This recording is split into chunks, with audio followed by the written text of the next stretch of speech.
একদম রেডি হয়ে গেছে। আমার মতন কিন্তু এইভাবে একবার বানিয়ে দেখতে পারো, বেশ ভালো লাগবে খেতে। আর বাড়িতে বানানো কসুরি মেথি দিয়ে বানিয়েছি, তার স্বাদ আর গন্ধই যেন অন্যরকম।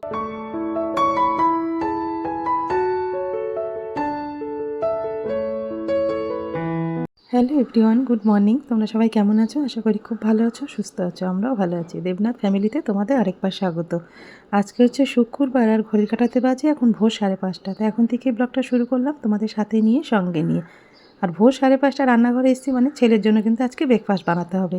সকালের কাজগুলো যাতে একটু সহজ হয়ে যায় আর সময় মতন ছেলেকে ব্রেকফাস্ট বানিয়ে দিতে পারি, সেই জন্য কিন্তু রাত্রেবেলা আমি সমস্ত কাজ গুছিয়ে রেখেছি। ওর যা টিফিন বানাবো সমস্ত কিছু, তাহলে সকাল সকাল ওর ব্রেকফাস্টটা বানিয়ে দিতে পারি।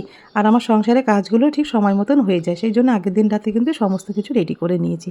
আর ভোর 5টার সময় উঠে কিন্তু আমাদের ঘরের কাজ হয়ে গেছে। সেই কাজগুলো তোমাদের সাথে কিছুই শেয়ার করতে পারি না, কেন দেবনাথবাবু আর আমি দুজনে মিলে করি, তো সেই জন্য।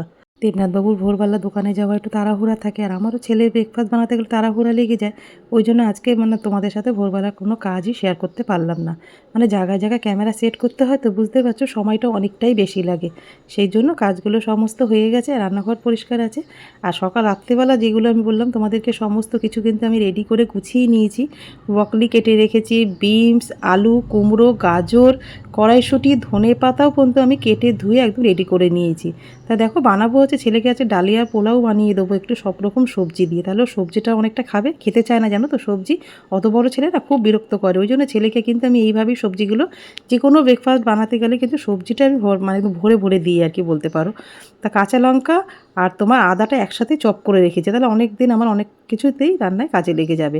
তো কড়াইতে সর্ষের তেল দিয়ে দিলাম, তেলের মধ্যে দিয়ে দিলাম হচ্ছে জিরে, শুকনো লঙ্কা আর আদা কাঁচা লঙ্কা যেটা চপ করে রেখেছি সেটা দিয়ে দিলাম। দিয়ে ভালো করে ভেজে নেওয়ার পরে আমি সবজিগুলো কিন্তু এক এক করে অ্যাড করে দিয়েছি। আলু, গাজর, কুমড়ো, ব্রকলি, বিনস সব কিছু দিয়ে দিয়েছি। এবার একটু কড়াইশুঁটি দিয়ে দিলাম, দিয়ে ভালো করে এগুলো একটু ভাজা ভাজা করে নিতে হবে।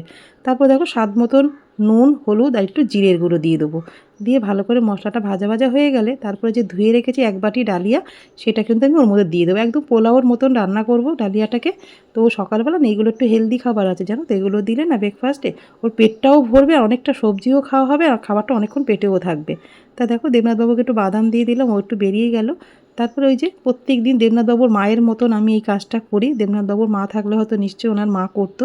আমি দরজায় প্রণামটা দিয়ে যখনই বেরোই তখনই কিন্তু মা দুর্গাকে প্রণাম করে দুর্গা দুর্গা বলেই তারপরে ও বাড়ি থেকে বেরোয়। এটা ওর মার মতন কিন্তু মার ভূমিকা পালন করি বলতে পারো এই জায়গাটায়। বউয়ের কিন্তু একটা রূপ না, অনেকগুলোই রূপ থাকে। মা যখন খেতে দিই আমরা দেখবে হাজব্যান্ডকে, তখন কিন্তু আমরা মার মতন করেই কিন্তু একটা হাজব্যান্ডকে খেতে দিই সাজিয়ে গুছিয়ে। যেরকম মা পাশে বসে থাকে আমরাও কিন্তু সেমই করি। কোথায় ঘুরতে গেলে হচ্ছে বান্ধবীর মতন, যখন একসাথে এক ঘরে থাকি তখন ওটা হাজব্যান্ড ওয়াইফের মতন।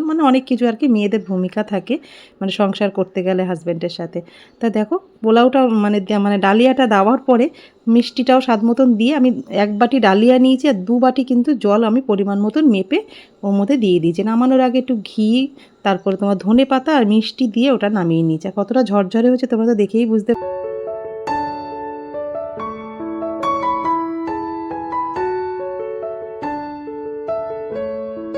ডালিয়ার পোলাও তো আমার একদম রেডি হয়ে গেছে, টিফিন বক্স ভরে ফেলেছি। আর 3খানা ডিম সেদ্ধ করে সেটাও কিন্তু একদম ছাড়িয়ে রেডি করে ছেলেকে গুছিয়ে দিলাম।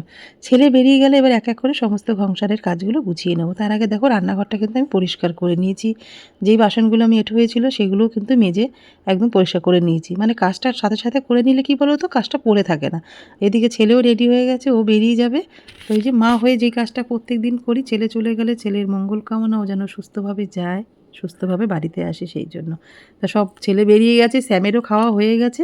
আর আমি দেখো স্নান করতে যাওয়ার আগে যেই কাজগুলো করে গুছিয়ে নেবো। বেসিনের তলাটা না এত জল যায় তো, লিক করে পাইপটা, সেগুলো জল নিয়ে নিচটা পুরো একদম ময়লা জমে গেছে অনেকটা।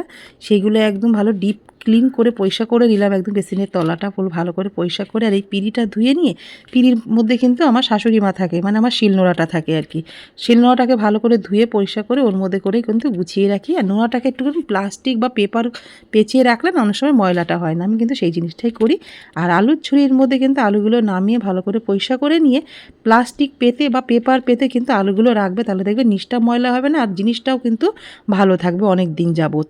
তো চলো এই কাজগুলো করে গুছিয়ে নিয়ে নিয়ে ভালো করে দেয়ালগুলো দেখো জল দিয়ে কিন্তু আমি আগে ধুয়ে নিয়ে তারপরে নেতা দিয়ে ভালো করে এবার মুছে নেবো, মুছে নিয়ে তারপরে সানে যাব।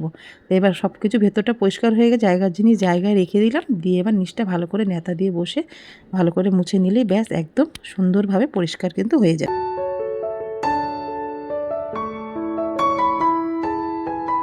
সকালবেলা থেকে কাজে এতটাই ব্যস্ত তোমাদের সাথে কথাই বলা হয়নি। তা স্নান করে পুজো দেওয়া হয়ে গেছে আমার, এবার আগে একটু খেয়ে নেবো। তার আগে খাওয়ার আগে যে কাজটা করব কালকে তোমাদেরকে দেখিয়েছিলাম। সকালে আমার পুজো দেওয়া হয়ে গেছে আজকে শুক্রবারে। আর এই যে মা লক্ষ্মীর সামনে যে ঘটপূর্ণ চাল, হলুদ আর কাঁচা টাকা দিয়েছি সেটা আমি এবার চালের হাঁড়িতে রেখে দেবো। এটা নিয়ে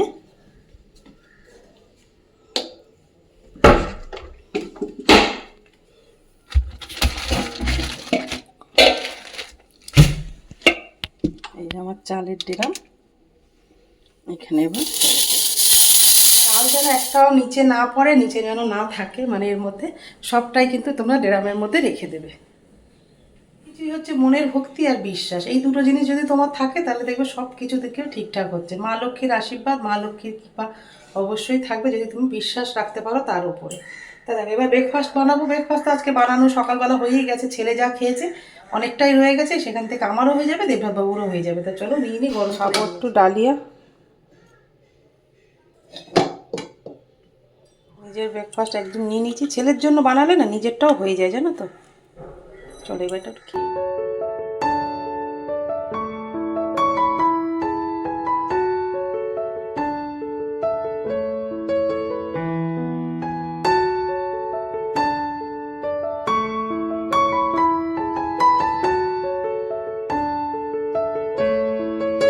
চিকেন ছিল ঘরে, এটা আমি এবার আজকে রান্না করে নেব। তার মধ্যে দেখো হলুদ, নুন, লঙ্কার গুঁড়ো, জিরের গুঁড়ো আর একটুখানি আদা রসুনের পেস্ট আমি অল্প একটু দিয়েছি আর অল্প একটু রেখে দিয়েছি। এটা এবার ভালো করে মেখে রাখবো। এখনও বাজার পাঠায়নি, দেবনাথবাবু বাজার পাঠাবে। দেখো একটু ধনে পাতা দিয়ে আমি একবারে মেখে রাখবো চিকেনটা। হাতের মধ্যে সিঁদুর লেগে চিকেনটা কিছুক্ষণ মাখা থাকুক। কিন্তু আবার কালকে মার্কেট থেকে দেখো এক থালা মতন ড্রাই ফ্রুটস কিছু নিয়ে এসছে, এটা আমার একটু কাজে লাগবে। কিসের জন্য কাজে লাগবে বা কী বানাবো সবটাই তোমাদের সাথে। আগের দিন তো কাজু আর তোমার কিশমিশ ঢেলে রেখেছি, আজকে দেখো পেস্তা, দু প্যাকেট আমন্ড বাদাম, এক প্যাকেট খেজুর, একটু মাখনা আর হচ্ছে এটা আখরোট, এগুলো এবার একটু ঢেলে দেবো।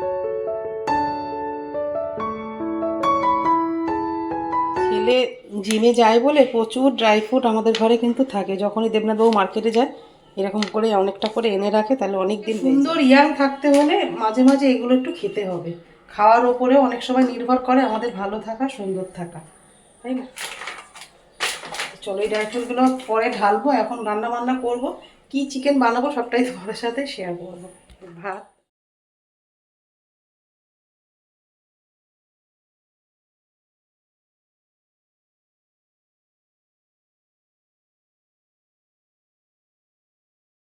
দেখো সমস্ত বাজার দিয়ে গেল, আর বাজারগুলো সব কিন্তু রেডি করে একদম গুছিয়ে নিয়েছি, ধুয়ে পয়সা করে। এগুলো তো ঘরেই ছিল, চিকেনটা মেখে রেখেছি আর বেগুন টমেটোটা কাটলাম, কেটে কিন্তু ধোয়া হয়ে গেছে। এই যে দু রকমের মাছ পাঠিয়েছি, আর হচ্ছে রুই মাছ।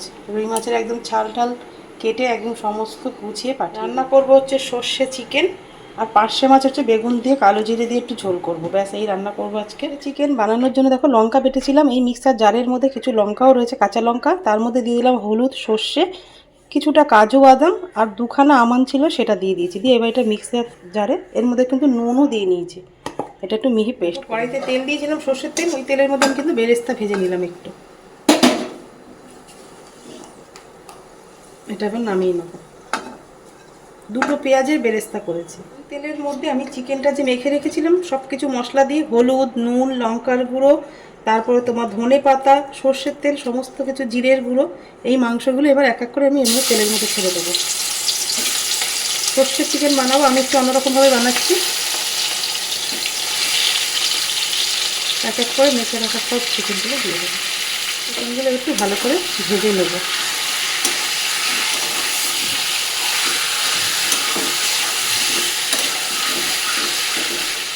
রান্না করতে করতে তোমাদের কিছু কমেন্টের উত্তর দিয়ে দিই। মানে কমেন্টের মধ্যে যেই কমেন্টটা বারবার আসে হোম ট্যুরটা দেওয়ার জন্য, দেবো বোন একটু সময় করে, ছেলের বাড়ি না থাকলে না খুবই অসুবিধা হয়ে যায় হোম ট্যুর দিতে গেলে। কালকে এক বোন কমেন্ট করেছে, অনুরাধা ব্যানার্জি, সেও বলেছে হোম ট্যুরটা দিতে, দেবো গো তাড়াতাড়ি, ছেলে একদিন বাড়ি থাকলে না আমার একটু সুবিধা হয়, জানো তো।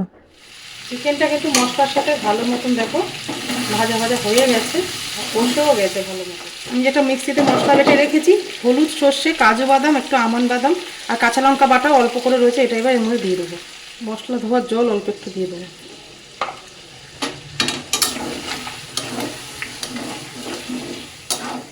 কালো সর্ষে থাকলে ওটাও কিন্তু দিতে পারো, বেশ ভালো লাগবে খেতে, কিন্তু কালো সর্ষেটা আমি দিইনি।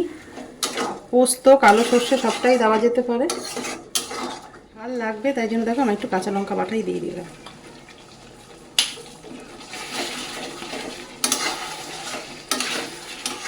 এবার একটু ভালো করে ঢেকে ঢেকে কষাতে হবে, বেশি একটা জল দেবো না, অল্প করে জল দেবো, কষে গেল। একটু দারুণ আসছে দেখো,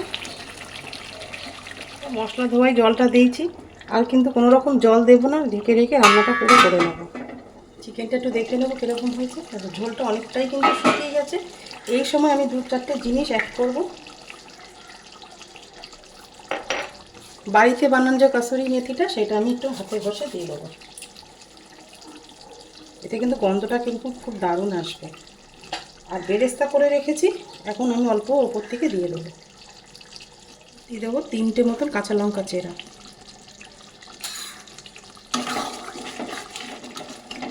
এবার একটু ঢেকে রাখ।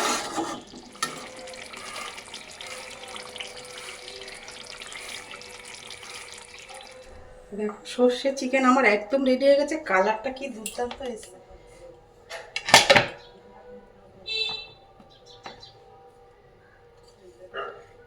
খুব একটা, এবার উপর থেকে বেরেস্তা রেখেছি সেটা একটু দিয়ে দেবো।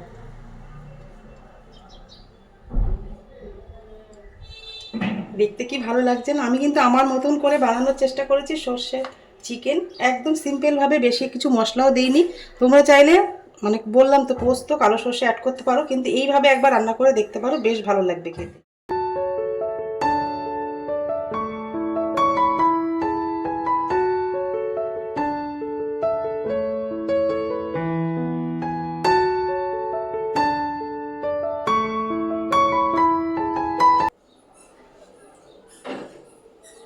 সর্ষে চিকেন একদম রেডি হয়ে গেছে আমার মতন, কিন্তু এইভাবে একবার বানিয়ে দেখতে পারো, বেশ ভালো লাগবে খেতে। আর বাড়িতে বানানো কসুরি মেথি দিয়ে বানিয়েছি, তার স্বাদ আর গন্ধই যেন অন্যরকম লাগছে।